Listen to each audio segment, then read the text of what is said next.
All right, another session with the mask off. Uh, Time to get real. Um,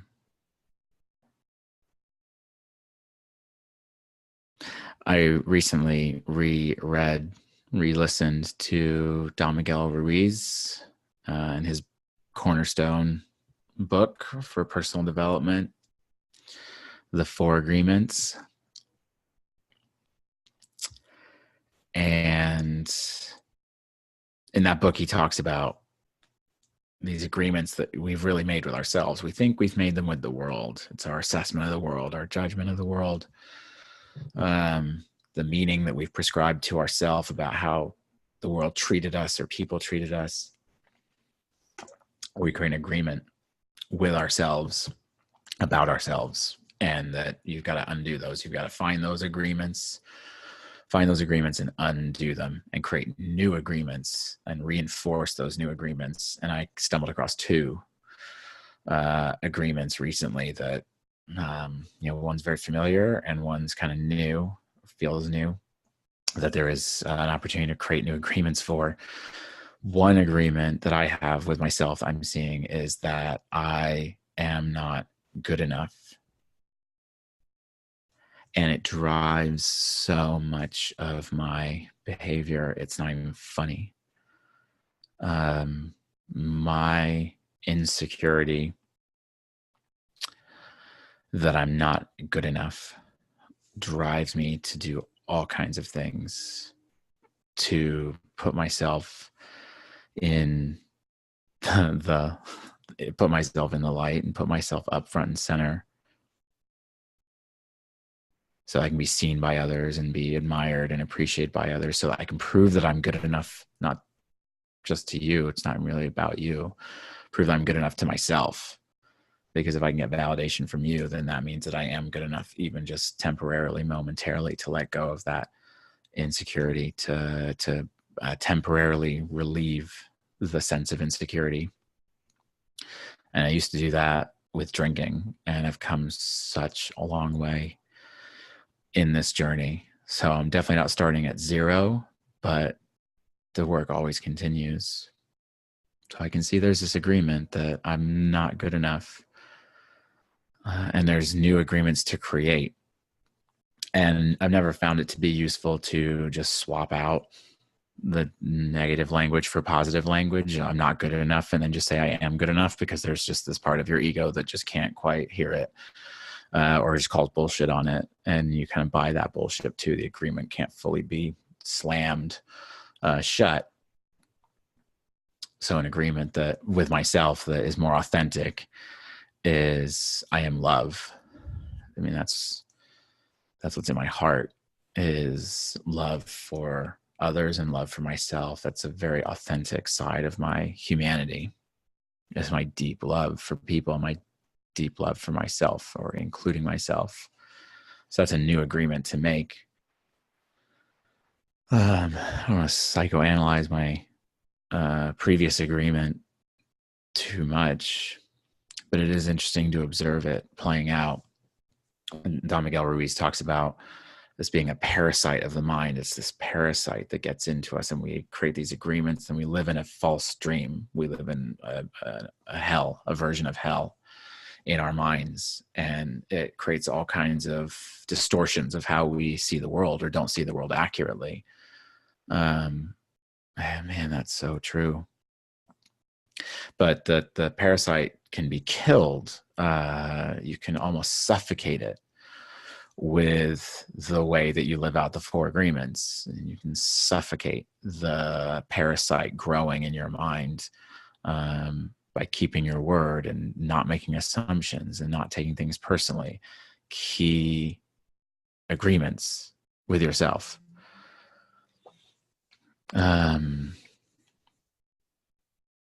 But even in starting to do this work,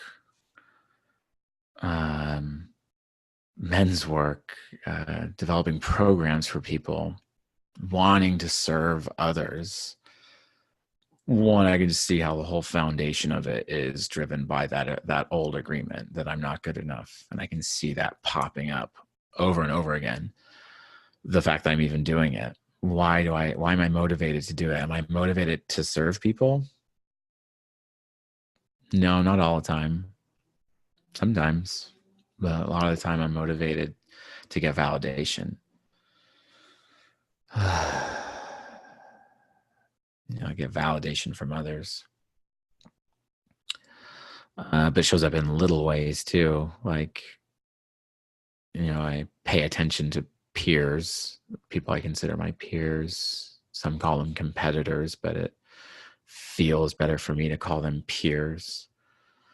But I notice how much they, when I look at what other people are doing in my field, how insecure I feel about not being good enough. And especially when our messages are in conflict with one another, and they often are. They often are. A lot of men that are doing this kind of work, I do not see eye to eye with a lot of their prescriptions. And so when they're out there beating their chest, that there are men out there that are full of it and don't know what the fuck they're talking about. I think they're talking about me. I think they're talking about themselves.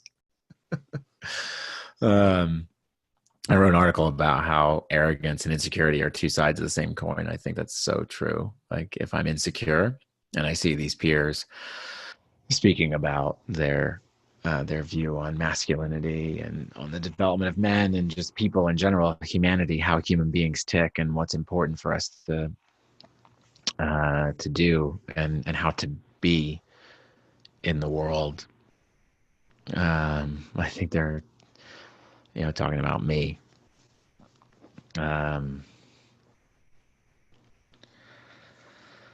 so it shows up in subtle ways like that, and it thwarts my efforts, makes me not trust myself in what I do.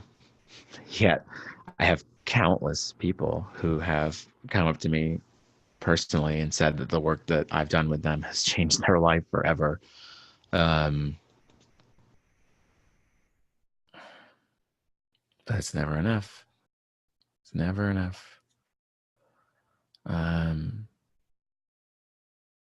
So these are the observations that are coming to the surface as I keep designing this work to serve humanity, because I don't know, I can't do anything else. And that's what's kind of, in a strange way, reassuring about this, is that I have to do this. It's so unsatisfying to put talent, training, knowledge, skills, resources, my advantages in the world, being a wealthy white man, to put it to waste. So what? To feathering my nest, to building my kingdom, to I will live with regrets if I just play that game. So I'd rather suffer on this path than suffer on another. At least I'm picking my path, or this path has picked me, because I can't do anything else. I can't not do it. So there's a sense of comfort and reassurance in that. Like, what else am I going to do? What else am I going to do? What am I going to be an investment banker and make 7 figures? Am I going to become a CEO of some tech company? What mountain are you choosing to climb? And purpose is so important. I don't have a judgment on people who get fulfillment and deep meaning out of the work that they do in banking or in technology. But I just know, for me, it's so important to have a purpose and have your actions be in alignment with your purpose. And the more that I act outside of my purpose to serve humanity, the more difficult this gets, the more acutely painful it gets to stay not on a clear path there.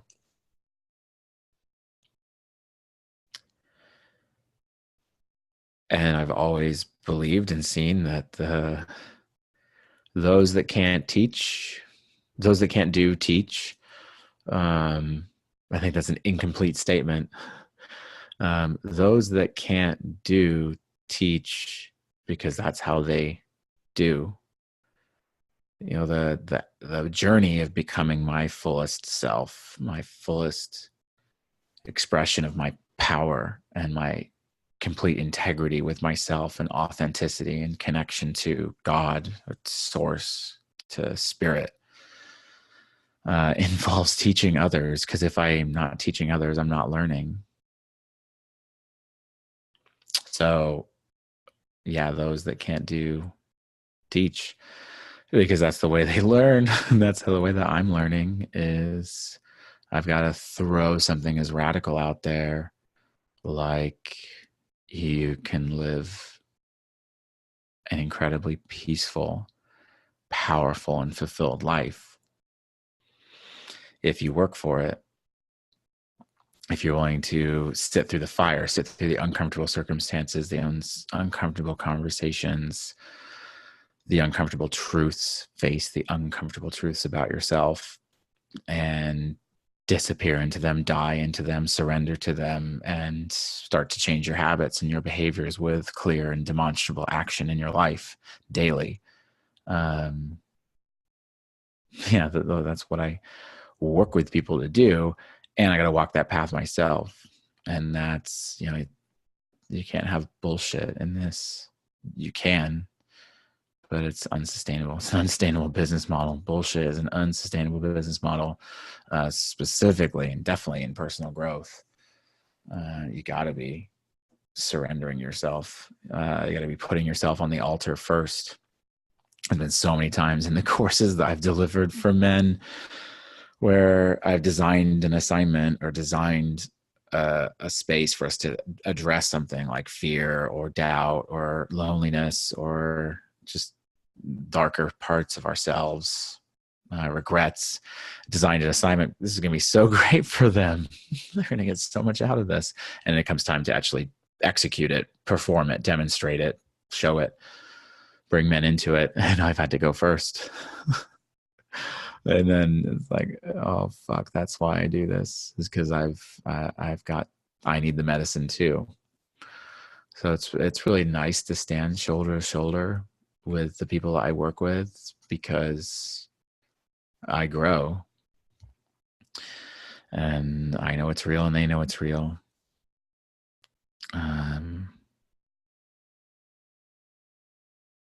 So bring it back to Don Miguel Ruiz. The second agreement I saw is that I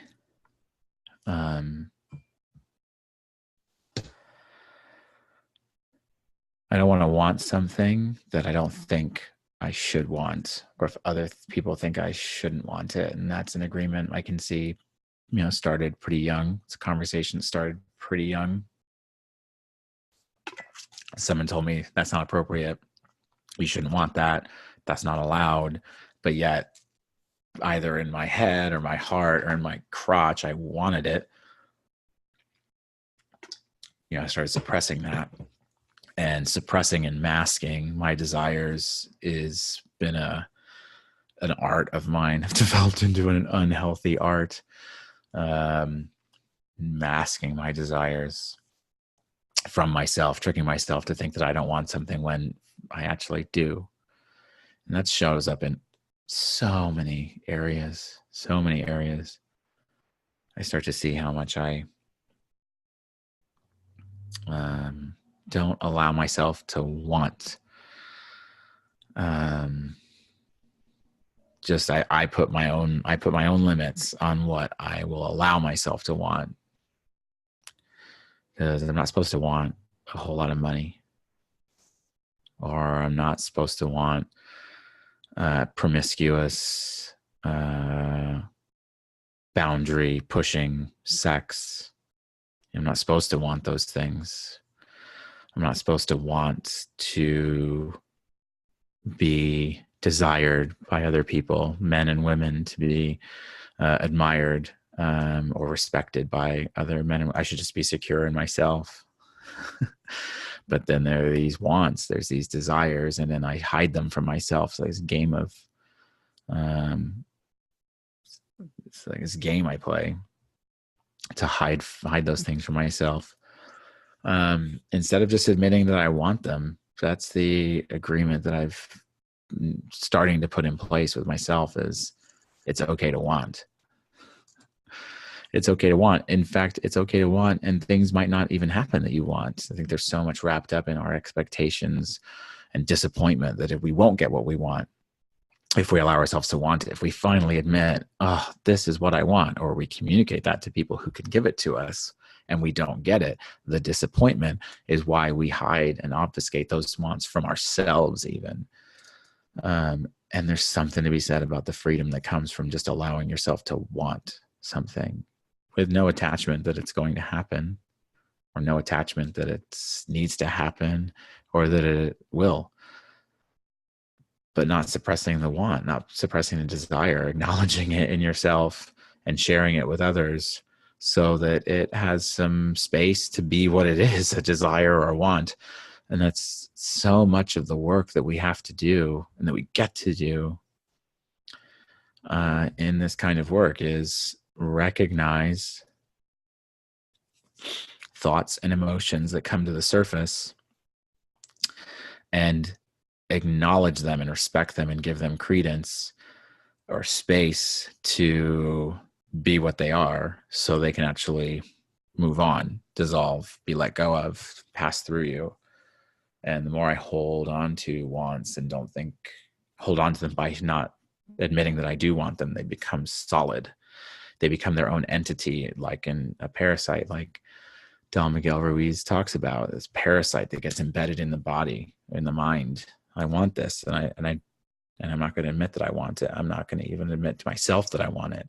And even if I do, I definitely am going to hide that, instead of just taking it out and looking at it and going, that's okay, I want that.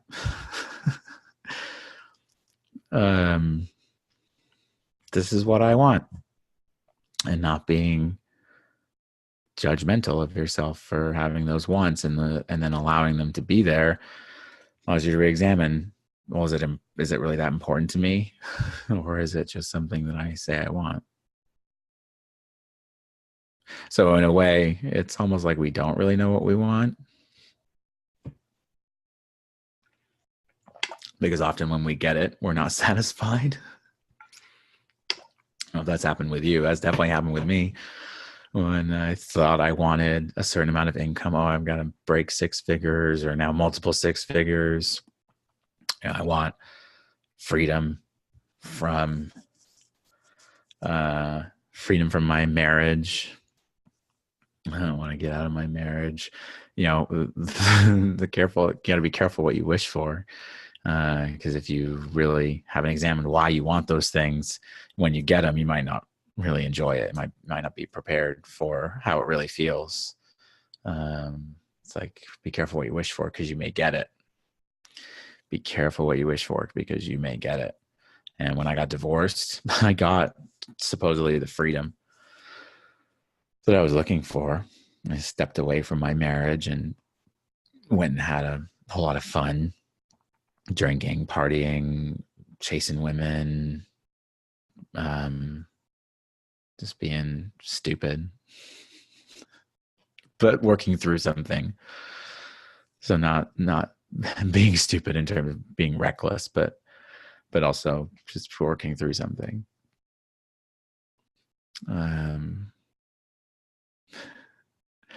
And I didn't like what I have ultimately got. I became more alone and more unhealthy. And thank God it brought me into the rooms of sobriety, brought me to a place of getting sober, and sobering up, and getting my head clear, and getting into the deeper work that there is in sobriety. But I got it. I got that freedom, and then proceeded to damage my life as a result. Where you make a certain amount of money, fill that first tax return that says $100,000, $200,000, $300,000, and you get it. And all of a sudden you've also brought a whole bunch of debt with you, or you've not enjoyed it, not enjoyed the abundance, or now you're afraid to lose it. Like, be careful what you wish for, because you may get it. You may get the money, you may get the perceived freedom. So there's lots of things that I want now that I've got to really look at and understand, do I really want that? And am I really eyes wide open about that? I think that's all for now.